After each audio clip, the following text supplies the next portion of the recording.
I want you to put yourself in a very specific, like deeply unsettling scenario.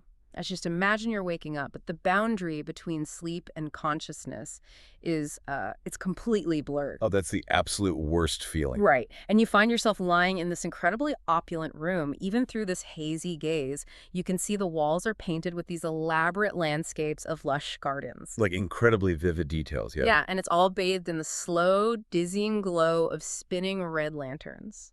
But the luxury means absolutely nothing, because you realize with the sudden spike of primal panic that you cannot move a single muscle. Which is terrifying. I mean, the biological terror of that moment just cannot be overstated. No, not at all. It's the phenomenon of absolute physical helplessness crashing right into hypervigilant consciousness. Yeah. Your brain is, it's firing distress signals. Just screaming at you to move. Exactly. Demanding motion, demanding defense. But the neurological bridge to your body has just been completely severed. You're literally trapped inside your own skull. And the isolation of that trap is magnified by this massive sensory overload bleeding into the room. Because from the floors below, you hear the discordant twang of samisen music. The whole place is just alive. Yeah, you hear sharp bursts of drunken laughter, body songs drifting up through the floorboards. The world is throwing a party just a few feet away, and they are entirely oblivious to your paralysis. It's such a stark contrast. It really is. And then the nightmare just sharpens. A dark figure leans right into your field of vision, and they are holding a long, thin shaft. Oh, man. Before your paralyzed vocal cords can even attempt to form a scream, that figure plunges the shaft directly into your left eye.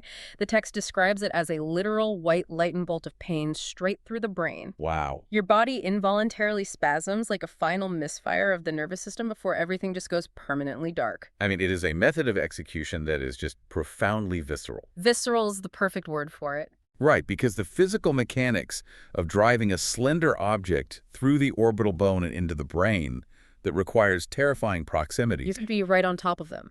Exactly. The killer has to be close enough to feel the victim's body heat, to hear their breath hitch. It strips away all that sterile distance of a poison cup or the swift, impersonal arc of a sword strike. Yeah, it's not a battlefield death at all. No, it's an act of incredibly violent intimacy. And the victim pinned to that floor wasn't just like some unlucky patron of a brothel. That was 25-year-old Lord Matsudara Mitsuyoshi. Which changes everything. It really does. He was the cousin to the supreme dictator of Japan, the shogun.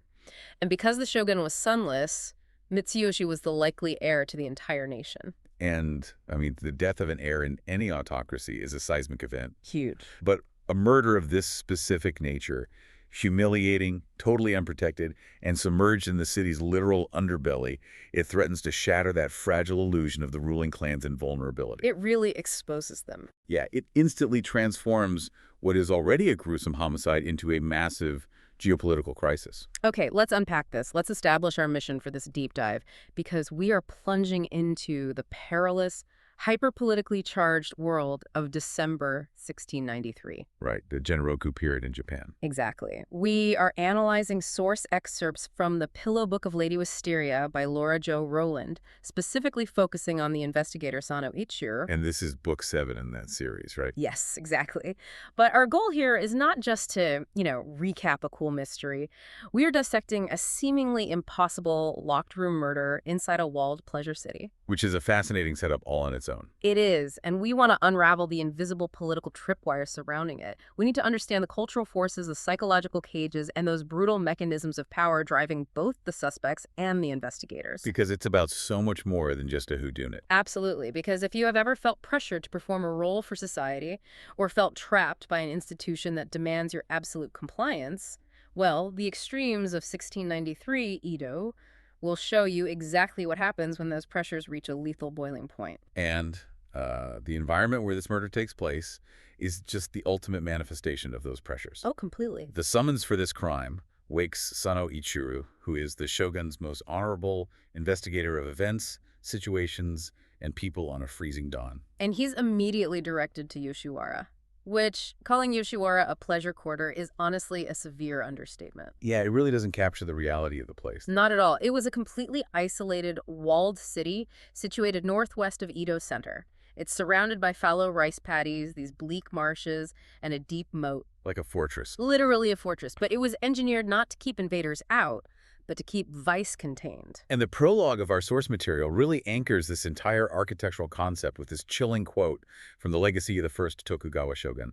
Oh yeah, that quote is intense. Right. It explicitly states that houses of debauchery are necessary evils. Necessary evils, just right out in the open. Exactly. And the rationale provided is that if these places are forcibly abolished, men of unrighteous principles will become like raveled thread.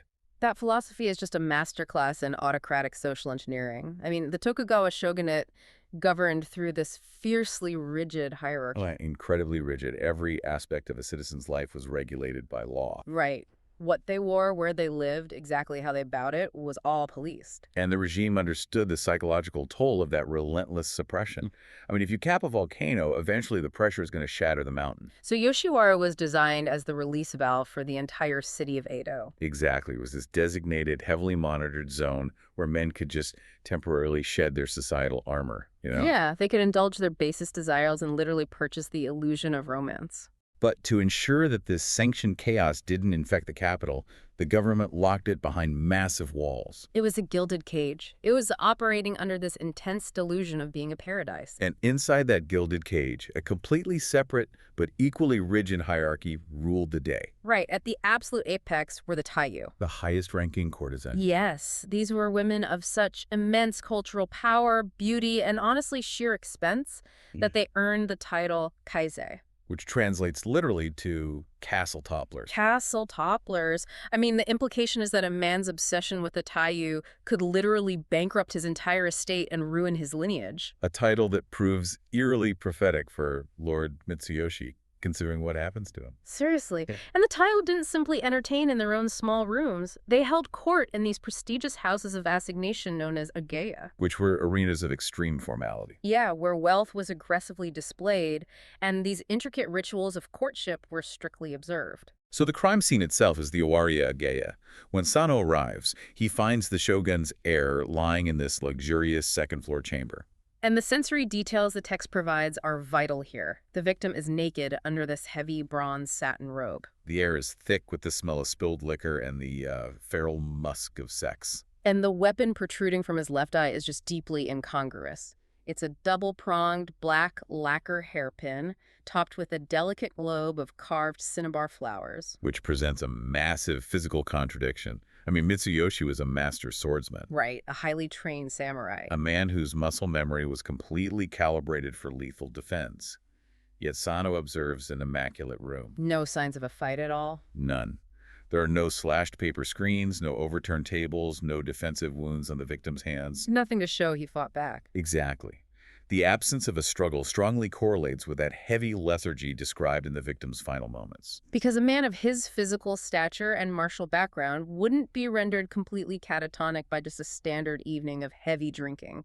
No, the level of incapacitation points directly to deliberate drugging. Or at least a forced, highly unnatural level of intoxication administered well before that hairpin was ever introduced. And the choice of the hairpin itself requires careful psychological dissection. Yeah, because it's such an odd weapon for an assassin. Right. A professional political assassin dispatched to eliminate an heir would logically rely on untraceable poisons, or a garrote, or a swift blade in the dark. Something efficient. Exactly. Utilizing a woman's hair ornament suggests a crime of extreme opportunity, like just seizing the nearest sharp object in a moment of desperate necessity. Or a murder driven by profound personal animosity. Yes. Driving a pin through an eye is incredibly symbolic. It aggressively violates the victim's perception. It really asks the terrifying question. Was the killer trying to blind him to something or punishing him for something he saw? But wait, so here is my pushback on this whole setup. Okay, let's hear it. Yoshiwara is basically a maximum security VIP resort. That's a good way to put it. Right. The Owariya is packed with partying samurai, attendants, guards. How does the most important VIP in the entire country get assassinated in the most secure, exclusive suite without anyone hearing a single thing? Well, the logistics border on the impossible. You're absolutely right. The idea that someone could incapacitate the most heavily guarded man in the country, perform an execution requiring intense physical exertion, and vanish without alerting the entire building. It completely defies logic. It implies a massive exploitation of the system's blind spots. Exactly. And before Sano can even begin to interview the witnesses to locate those blind spots, he collides with a massive structural obstacle. The local police. Yes. He and his men arrive through the freezing snow to find the bright red main gates of Yoshiwara physically locked from the inside by the Edo police force. Oh, the visual of that standoff is just so cinematic and tense. It really is. You have Sano's elite investigators on one side and the local police holding the gates on the other, with crows cawing over the frozen fields in the background. It is a brazen jurisdictional turf war. Because Sano is the shogun's direct operative, right? Yeah. But the Edo police operate under their own completely distinct command structure. Right, and stepping out of the Owariya to block Sano's path is Chief Police Commissioner Hoshina. A great character. Oh, he's terrible but great. The source material paints Hoshina as this tall, striking, incredibly arrogant man wrapped in a padded black silk cloak. And the animosity radiating between him and Sano is just palpable. And if we connect this to the bigger picture, that animosity is rooted in a highly toxic history. They have bad blood. Very bad blood. The two men previously engaged in a bitter clash during an investigation in the imperial capital of Miyako. But the current threat Hoshina poses is derived entirely from his political patronage. This is where it gets really complicated. It does, because Hoshina is the lover of Chamberlain Yanagisawa. Who is a massive deal. Huge. The Chamberlain serves as the shogun's second-in-command, effectively operating as the shadow ruler of Japan. So by opposing Hoshina, Sano is indirectly challenging the most dangerous political architect in the empire. Right.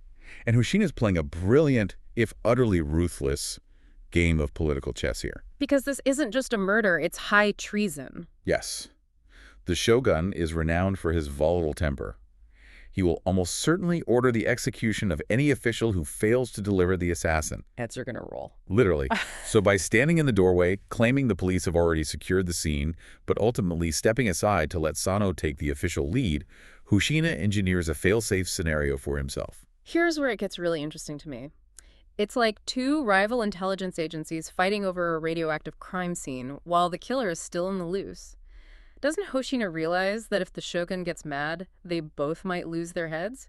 Well, he absorbs all the potential upside while delegating all the fatal risk to Sano. Oh, I see. Yeah, if the investigation stalls, the shogun's executioner comes for Sano, conveniently removing Hoshina's most capable rival. That is so dark. But if an obvious scapegoat emerges, Hoshina can utilize his police authority to seize the suspect, bypass Sano, and present the neatly wrapped case to his lover, the Chamberlain, claiming all the glory. It's a win-win for him. What completely baffles me about Hoshina's strategy is just the sheer arrogance of ignoring the collateral damage. He doesn't care about the scene at all. No. He is treating the crime scene like a playground for his own ambition. When Sano pushes past him into the victim's room, he catches Hoshina's senior commanders, Yoriki Hayashi and Yoriki Yamaga, actively rifling through the victim's cabinets. And preparing to move the body. They are literally trampling over the physical evidence of a regicide. It demonstrates the intoxicating delusion of insulated power. Hoshina and his men actually believe that Chamberlain's umbrella of protection makes them completely immune to the shogun's wrath. Which is a huge gamble. Furthermore, Hayashi and Yamaga hold a deep-seated resentment towards Sano. Right, because they were passed over for promotion when Sano ascended to his current rank. Exactly. So they are highly motivated to see him fail. Sano is fighting a two-front war from the very moment he crosses the threshold. He must hunt a ghost while simultaneously defending his back against the very government that deployed him. So Sano exercises his supreme authority to banish the police commanders from the room. Good for him. Yeah, he pulls the terrified proprietor of the Agea aside to establish the fundamental timeline. He asks who Lord Mitsuyoshi spent the night with. And the answer hits Sano like a physical blow. The victim was with a Taiyu named Lady Wisteria. A woman who has completely vanished from the premises. Her disappearance is a logistical nightmare, but for Sano it triggers an immediate, devastating ethical crisis. Because he actually knows her. He does. Right. 4 years prior, during his inaugural investigation, Wisteria aided him. They crossed the boundary into a highly intimate relationship. And recognizing the immense suffering she endured during that case, Sano utilized his own funds to buy her freedom. He literally released her from the indentured servitude of Yoshiwara. He visited her a few times in her new life, but as his career exploded and he married his wife Reiko, they just drifted apart. It happens. But learning that she voluntarily returned to the very cage he bought her out of, and that she is now the prime suspect in the murder of the shogun's heir, it completely shatters his objectivity. The internal monologue the source material provides for Sano in this moment is incredibly telling. It's so well written. It really is. He experiences a profound wave of relief upon discovering that the lacquer hairpin embedded in the victim's eye does not belong to Wisteria. Because he recognizes it's not hers. Right, but that instantaneous relief is the death of his impartiality. He is emotionally compromised, desperately hoping the evidence clears a woman he once cared for. So, what does this all mean for Sano? If I'm an investigator and I find out the prime suspect is my ex, whom I literally bought out of servitude, I am recusing myself immediately. In the modern era, absolutely. Why does he keep this a secret from his own men? Why doesn't he step down? Well, applying modern ethical frameworks to the Tokugawa Bakufu ignores the survival mechanics of the era entirely. Okay, fair point. Recusal was not a bureaucratic option you could simply, file a form for. A direct mandate from the shogun was absolute. You don't say no to the dictator. Exactly. To refuse the investigation or to admit a prior entanglement with a suspected assassin would immediately be interpreted as collusion. Oh, I didn't even think about that. Yeah, and if Hoshina were to uncover this secret, he would instantly weaponize it to frame Sano for treason. He would absolutely do that. So Sano's silence is not a breach of ethics. It is a desperate tactical maneuver to keep himself, his family, and Wisteria alive long enough to actually uncover the truth. Wow. Okay, so to track Wisteria, Sano brings in her Komuro, her personal attendant. Right, an 11-year-old girl named Chidori. And she is hauled trembling into a room still reeking of death.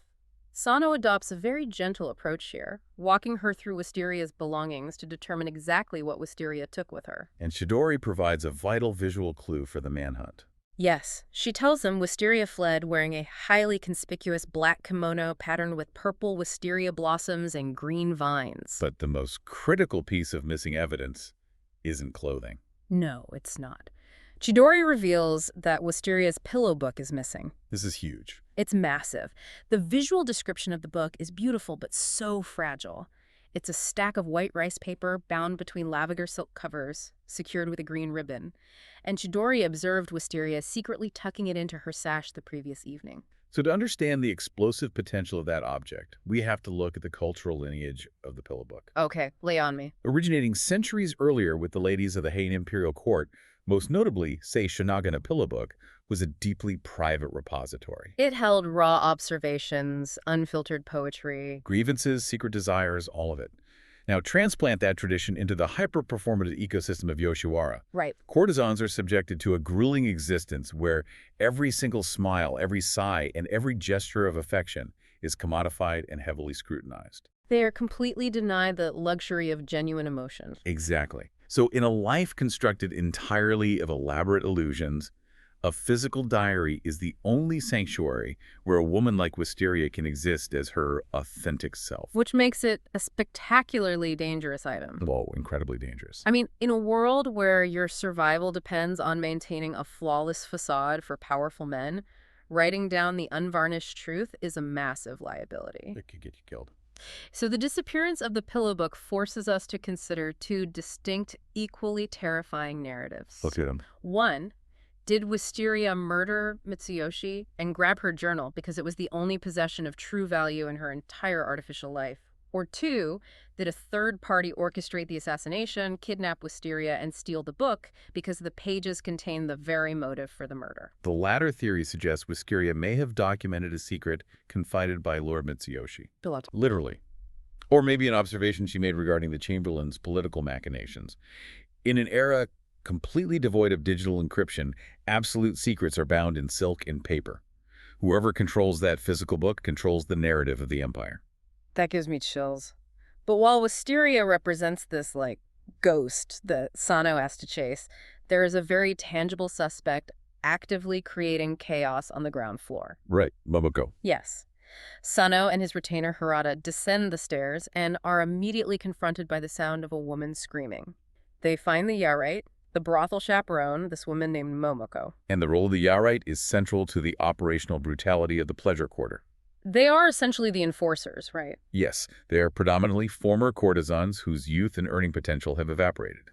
Stripped of their allure, they are repurposed by the proprietors to manage logistics, enforce the crushing discipline of the house, and train the young apprentices.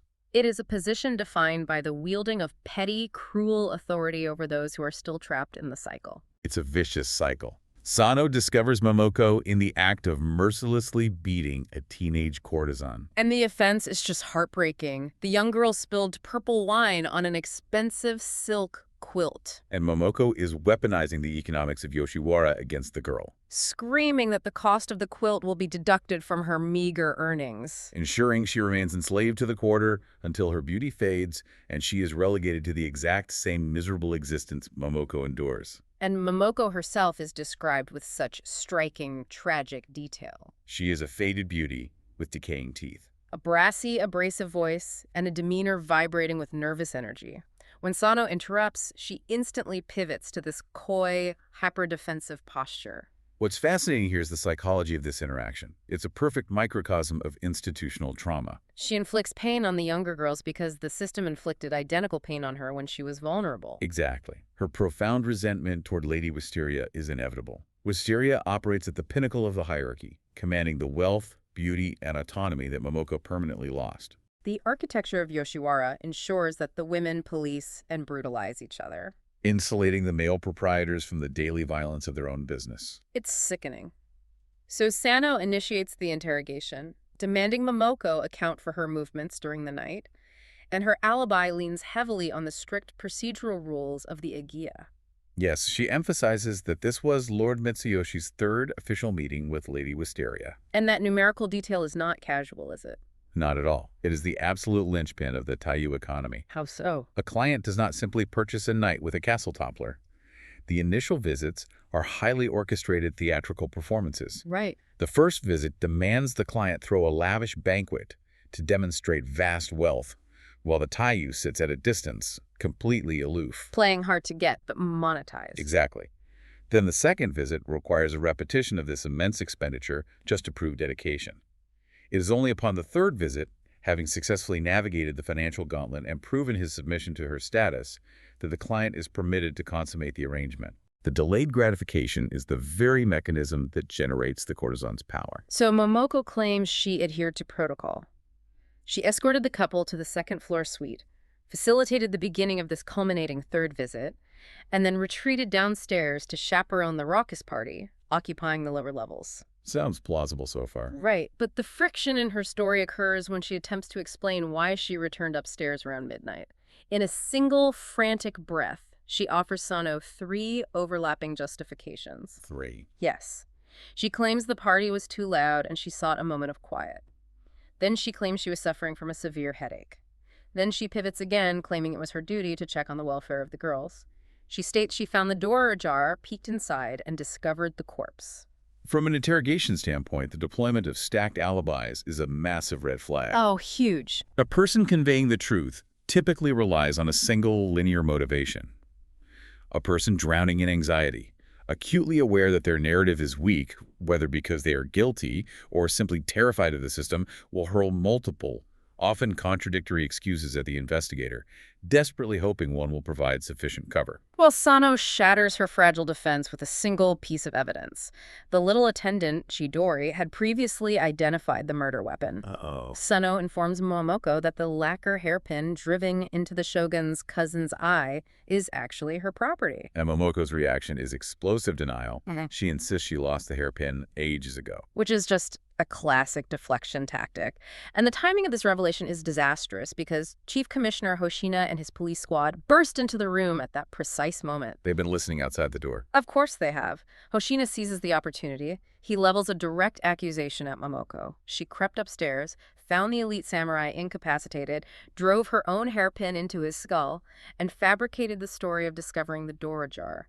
Which, given the evidence, fits perfectly. Right. He orders his men to drag her immediately to Edo jail.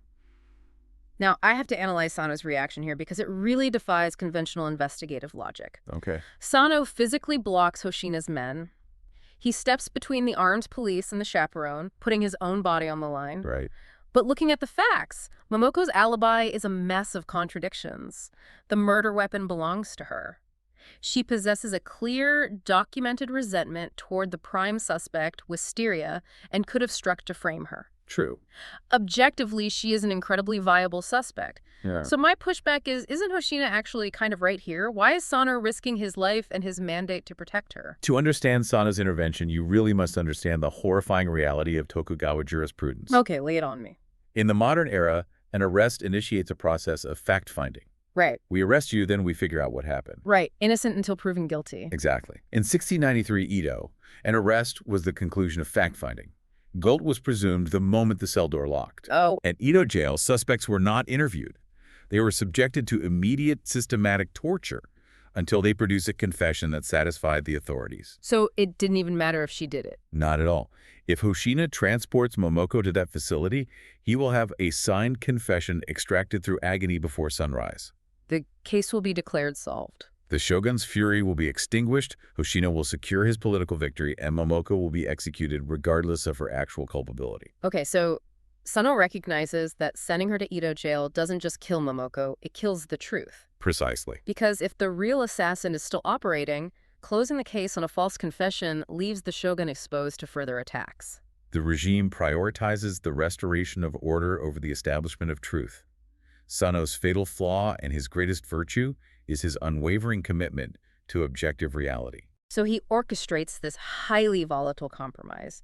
He permits Hoshina to formally arrest Momoko, neutralizing Hoshina's immediate political threat, but he stipulates that she cannot be interrogated or harmed without Sano's explicit physical presence and authorization. He leverages his direct authority from the shogun, threatening to publicly expose Hoshina for prioritizing a scapegoat over a genuine investigation. It is a breathtaking gamble. Sano is effectively holding a gun to the head of a man backed by the second most powerful figure in the empire, all to protect the due process of an abusive brothel manager. The tension in that room is suffocating. But our source material doesn't let us rest in that tension.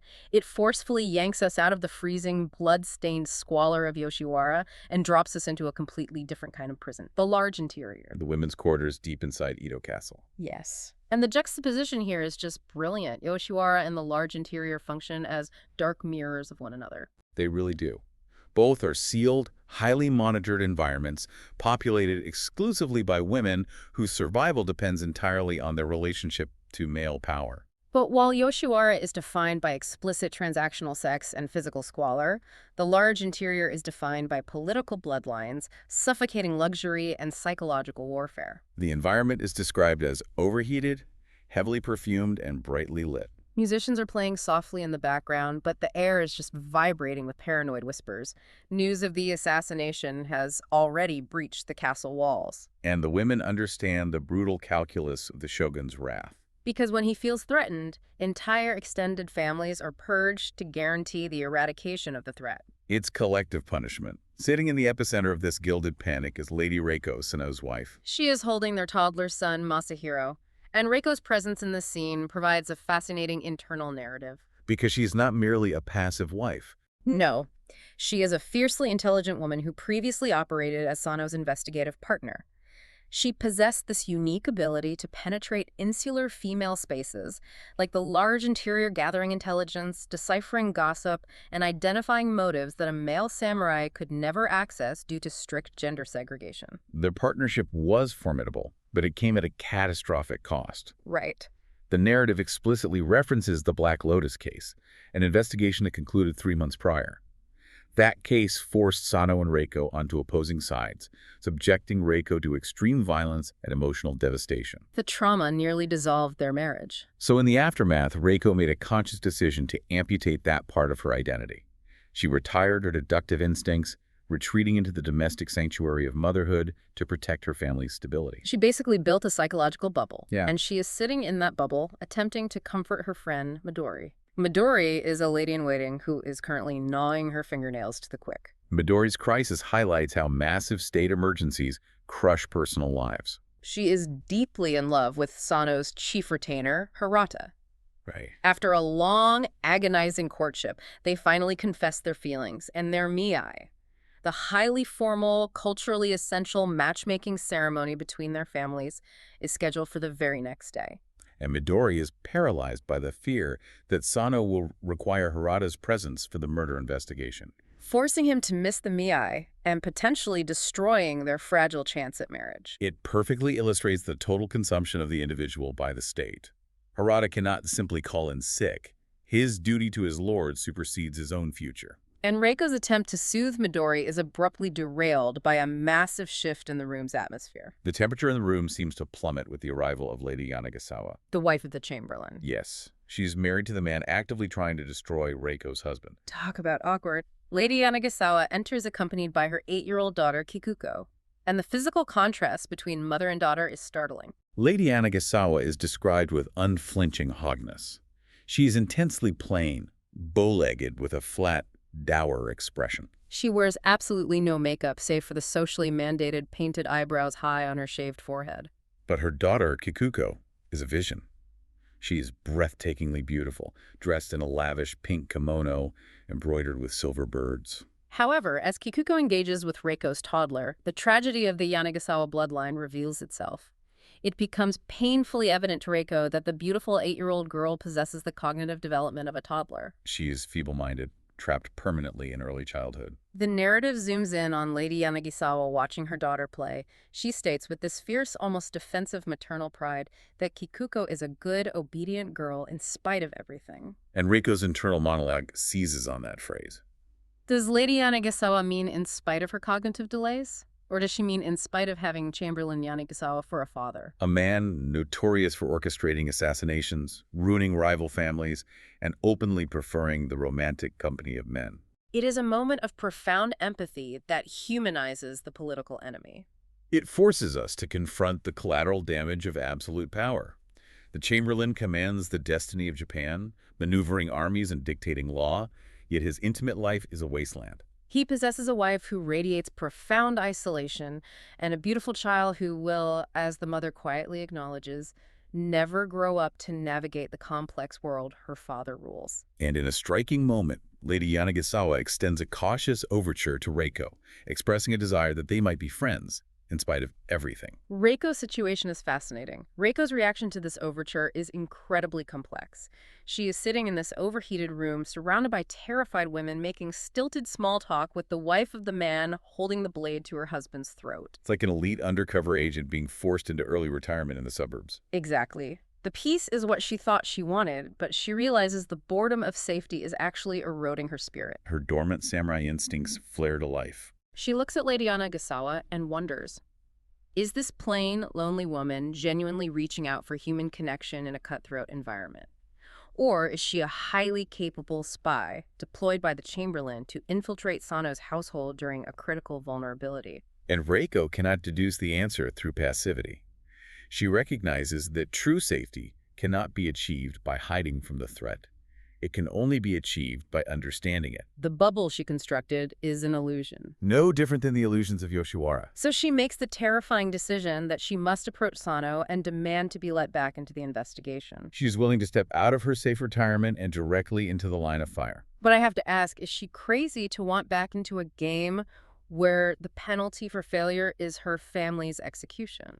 Well, utilizing her access to the large interior to dissect Lady Yanagisawa's motives might be the only way to actually save her family. That's true. Now, while Reiko prepares to navigate the psychological labyrinth of the castle, Sano's retainer, Hirata, is actively navigating the literal labyrinth of Yoshiwara. His boots on the ground search for the missing Lady Wisteria, permanently shatters any remaining veneer of romance associated with the pleasure quarter. The source material provides this grim, unvarnished tour of the lower operational tiers. Hirata bypasses the perfumed parlors and enters the barracks. The reality of the industry is laid bare.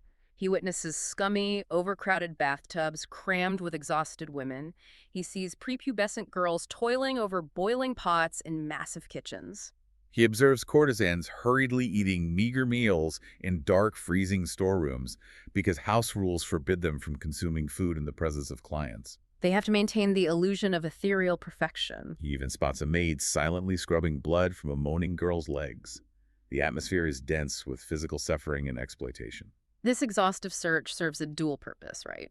It strips away the propaganda of the necessary evil, exposing the human cost of the shogunate's social engineering. Yes. But more critically, It confirms the physical boundaries of the space. As Harada scours every shadow, he is forced to acknowledge the architectural impossibility of an undocumented exit. The perimeter wall is excessively high and coated in smooth plaster, offering zero handholds. The moat is deep and treacherous. The only viable exit is the single, towering red gate. So Harada interrogates the guards stationed there.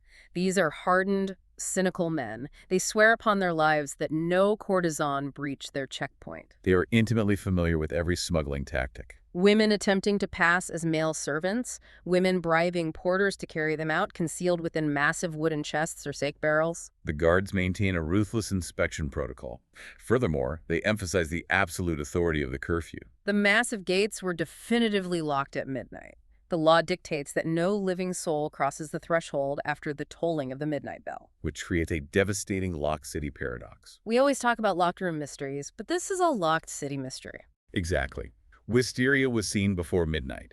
The gates locked at midnight. The body was discovered after midnight. But here is where deductive reasoning identifies a critical fracture in the system. Harada relentlessly presses the guards about the specific window of time before the midnight curfew, the hours leading up to the murder's discovery. And the guards' demeanor shifts. They become leery, defensive. They reluctantly admit that they did process one major departure. Kinyu, the oil merchant, who exited the quarter, accompanied by a massive entourage of servants and companions. This raises an important question. How reliable are these guards? I mean, my pushback here is, if they can be intimidated by an oil merchant, couldn't they be bribed by Hoshina to lie to Sano's men? It's possible, but that admission exposes the fatal blind spot of authoritative power. Systems of control are fundamentally biased. They police the poor, but they wave the rich through the gates. Exactly. The guards are heavily conditioned to scrutinize the vulnerable, to violently inspect the barrels of lowly porters and cross-examine impoverished servants.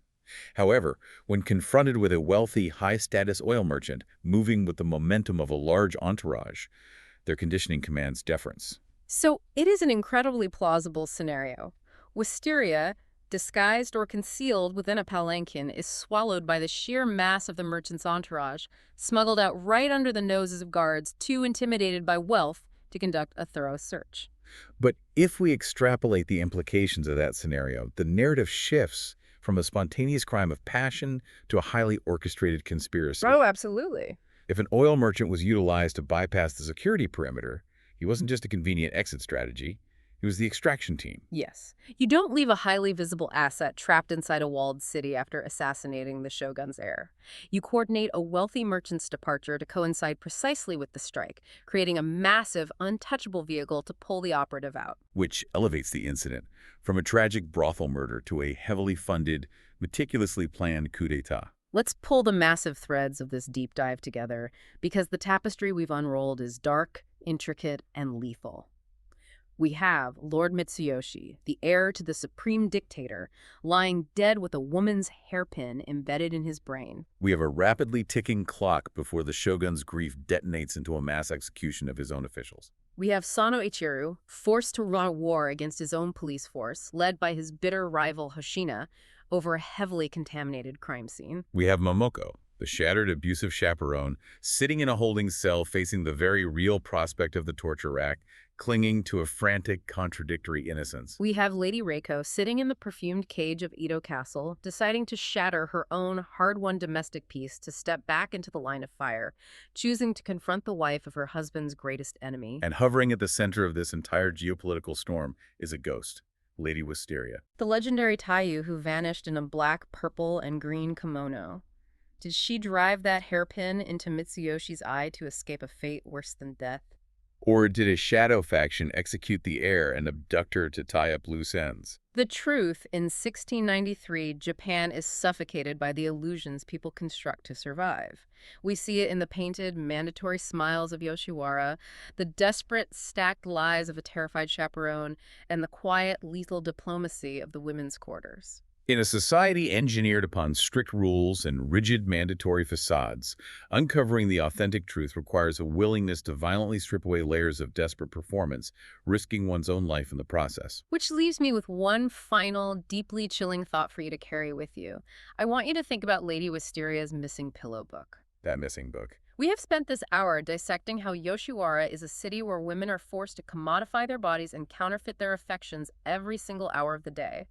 In an environment that aggressively punishes authenticity, a journal of true thoughts, bound in delicate lavender silk, is arguably the most dangerous weapon in existence. Without a doubt. What if Lord Mitsuyoshi wasn't assassinated for his political lineage, his immense status, or his vast wealth?